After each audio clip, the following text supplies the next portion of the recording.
हम टॉपिक कर रहे थे cell theory, modern cell theory. उसका हम 8th पार्ट डिस्कस कर रहे थे कि growth of an organism means the growth and multiplication of its cells. मतलब अगर किसी ऑर्गेनिज्म की ग्रोथ होएगी तो मतलब उसके सेल्स की ग्रोथ और मल्टीप्लिकेशन हो रही है। ओके, और अनदर पॉइंट इज़ दैट कि जो जेनेटिक इन्फॉर्मेशन होती है ना, वो भी हमारे सेल्स में स्टोर होती है और हमारे सेल्स के अंदर ही एक्सप्रेस होती है। हमारे सेल्स के अंदर कौन सा पार्ट होता है बेटा? Nucleus. So genetic information is stored and even expressed. बेटा ये एक्सप्रेस का मतलब क्या हुआ?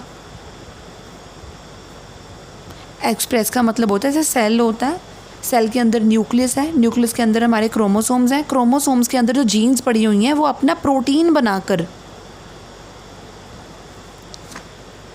एक्सप्रेशन शो करती हैं, right?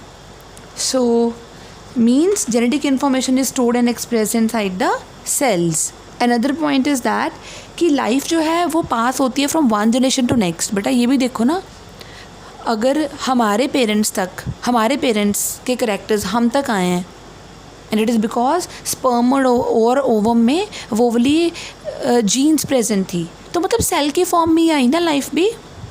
So life passes from one generation to next is in the form of living cell. Life passes from one generation to next in the form of cell. अब ये कौन सा सेल है? यहाँ पे sperm and ovum की बात कर रहे हैं।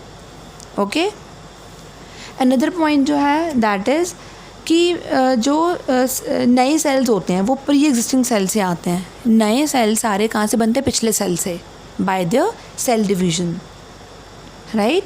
और जो नए सेल्स बनते हैं उसमें भी अपने पेरेंट की तरह कुछ हद तक जो जेनेटिक इन्फॉर्मेशन है वो मिलती होती है, right? So all the new cells have the same amount and degree of genetic information.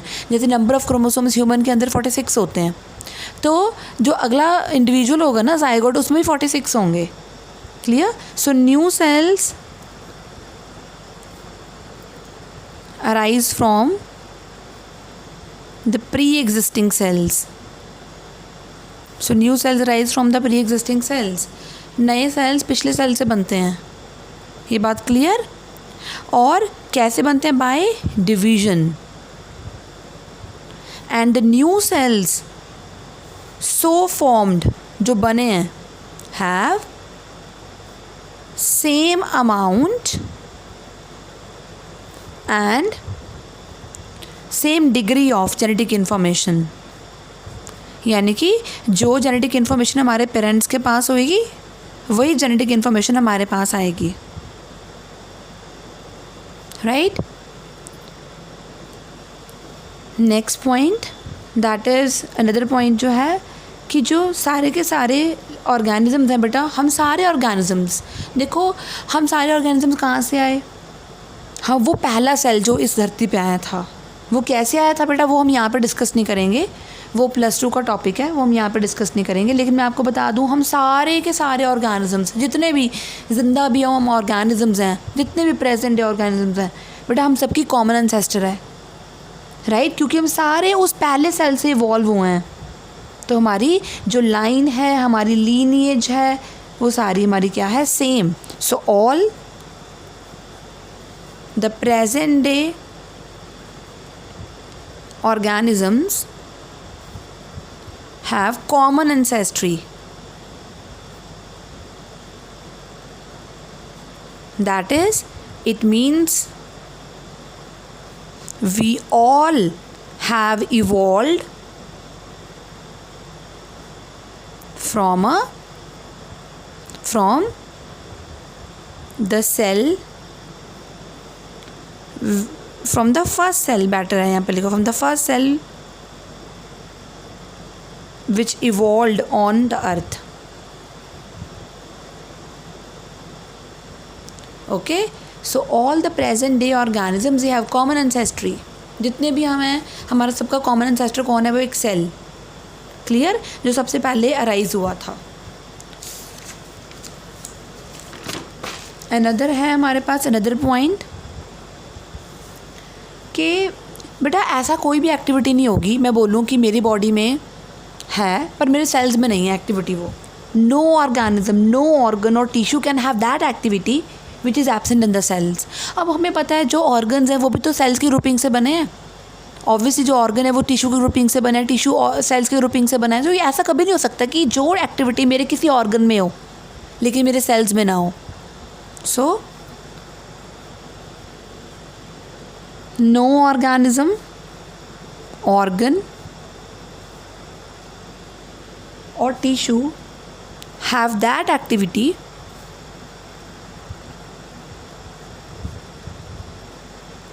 which is absent in the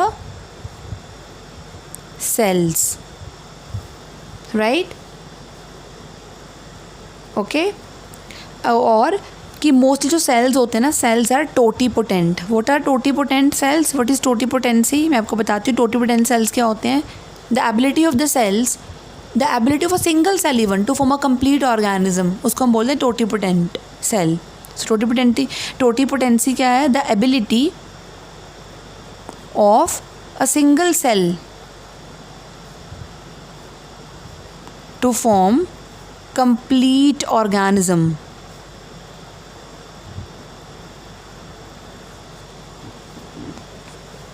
is known as totipotency, right. लेकिन ये टोटीपोटेंसी वही शो करेंगे सेल्स जो ज़्यादा स्पेशलाइज नहीं हैं. जो सेल्स बहुत ज़्यादा स्पेशलाइज्ड होंगे बेटा, फिर जो बहुत ज़्यादा प्रॉपर फंक्शन परफॉर्म करते हैं उनमें ये नहीं हो सकता. जैसे हमारा अगर सपोज स्किन का एक सेल लूँ और उससे कंप्लीट ऑर्गेनिज्म बन जाए, ऐसा नहीं होगा, राइट. सेल्स ज़्यादा स्पेशलाइज नहीं होने चाहिए तो वो टोटीपोटेंसी शो करेंगे, अदरवाइज़ नहीं. तो ये थी हमारी मॉडर्न सेल थ्योरी. अब हम बात करेंगे इसके ऑब्जेक्शंस की. इसकी ऑब्जेक्शंस क्या थी? सबसे पहली ऑब्जेक्शन है बेटा, हमने बोला every living organism is made up of cell, है ना. तो सबसे पहली एक्सेप्शन है viruses. Viruses are acellular और उनके पास कोई भी सेलुलर मशीनरी नहीं होती, उनके पास खुद की अपनी कोई ऑर्गेनाइज नहीं होती. And they do not have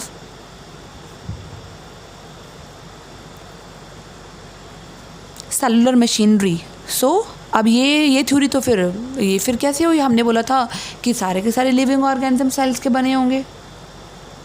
okay.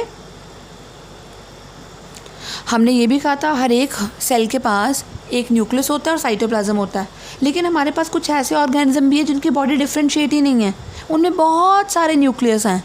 So some organisms are not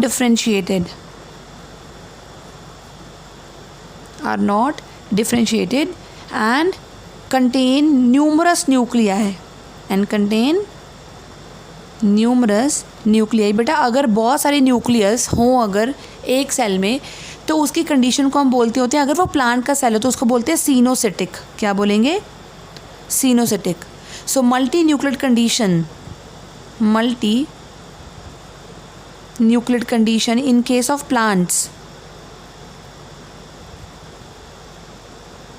हम बोलेंगे coenocytic.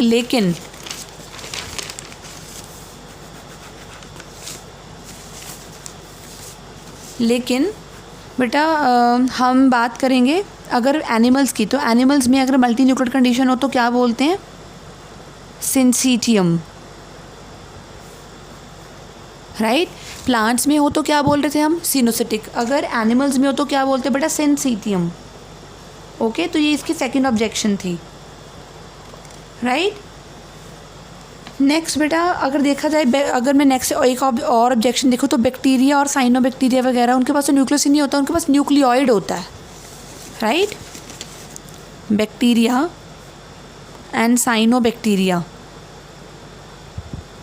they do not have nucleus.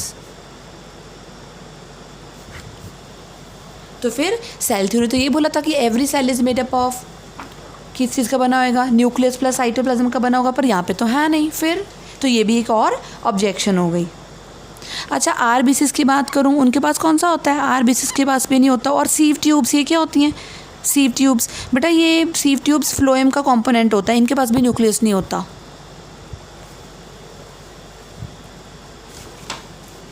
Right. सो ये इनकी कुछ ऑब्जेक्शंस थी, राइट। और अगर मैं एक और ऑब्जेक्शन बताऊं तो बेटा जो दोनों साइंटिस्ट थे शेल्डन एंड स्कैवन, बेटा उनको ये भी नहीं पता था कि सेल बनते कैसे हैं। सो एक और objection, mechanism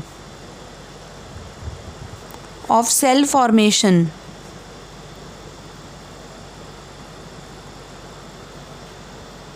was not known.